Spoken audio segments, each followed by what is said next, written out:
दोस्तों, पिछली कक्षा में हमने मनोवैज्ञानिक दृष्टिकोणों के बारे में देखा था। पियाजे का सिद्धांत, चॉम्स्की का सिद्धांत, वाइगोड्स्की का सिद्धांत, ये सब मनोवैज्ञानिक दृष्टिकोण है।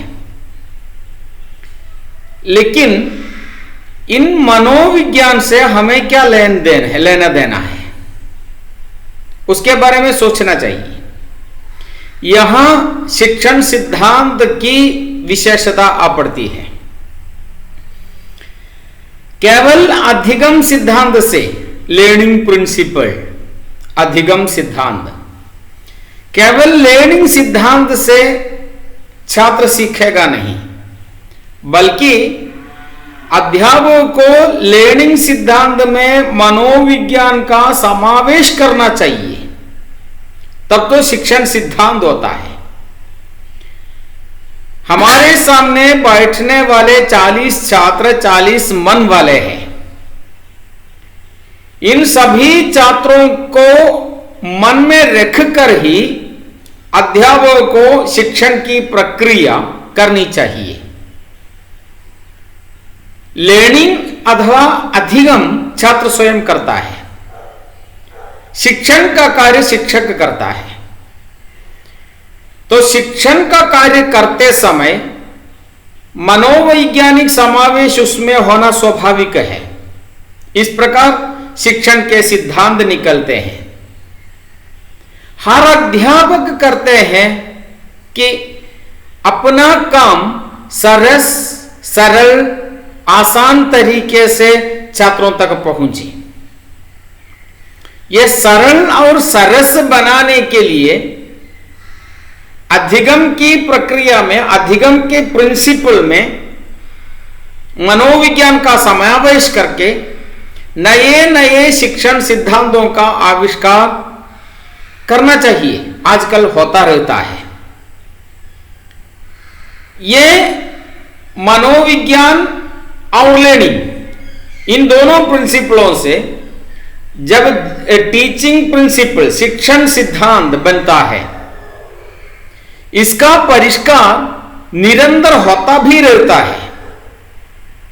आजकल दुनिया के महान शिक्षा शास्त्रियों ने शिक्षण सिद्धांत के अनेक रूप हमारे सामने प्रस्तुत किए हैं।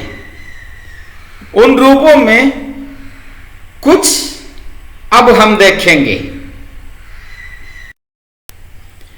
यहां हमारी पाठ्य पुस्तिका में 13 सिद्धांतों के बारे में बताया है। आप अपनी पाठ्य पुस्तिका पन्ना संख्या 19 ले लीजिए।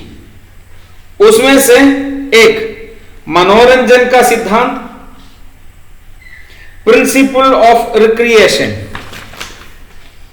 रुचि का सिद्धांत, प्रिंसिपल ऑफ इंटरेस्ट, प्रेरणा का सिद्धांत, प्रिंसिपल ऑफ मोटिवेशन, क्रियाशीलता का सिद्धांत, प्रिंसिपल ऑफ एक्टिविटी, वैयक्तिक भिन्नता का सिद्धांत, प्रिंसिपल ऑफ इंडिविजुअल डिफरेंसेस, नियोजन का सिद्धांत, प्रिंसिपल ऑफ प्लानिंग, विभाजन का सिद्धांत, प्रिंसिपल ऑफ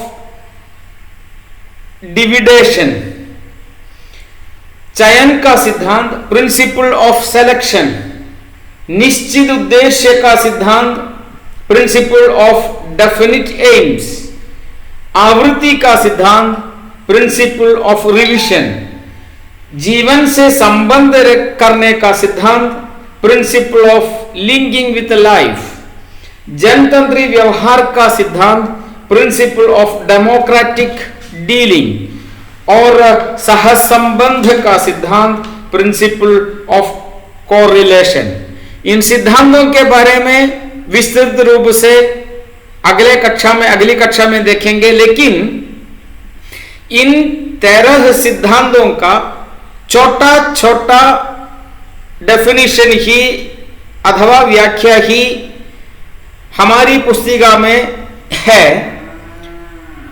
आपको चाहिए कि मनोविज्ञान के नहीं, शिक्षण सिद्धांत के पुस्तक कहीं से ढूंढ निकालें, हमारी लाइब्रेरी में है, ढूंढ निकालें और उससे लाभ उठाए। इन 13 सिद्धांतों के बारे में विस्तृत रूप से जानना चाहिए। ये भी जानना चाहिए कि केवल परीक्षा में पास होने के लिए नहीं, बल्कि जब हम अध्यापक बनेंगे तब इन सिद्धांतों की आवश्यकता हमें जरूर पड़ती है। तो इसे जानने के लिए कोशिश करेंगे। इसके बारे में विस्तृत रूप से अगली कक्षा में हम देखेंगे। तब तक नमस्कार, धन्यवाद।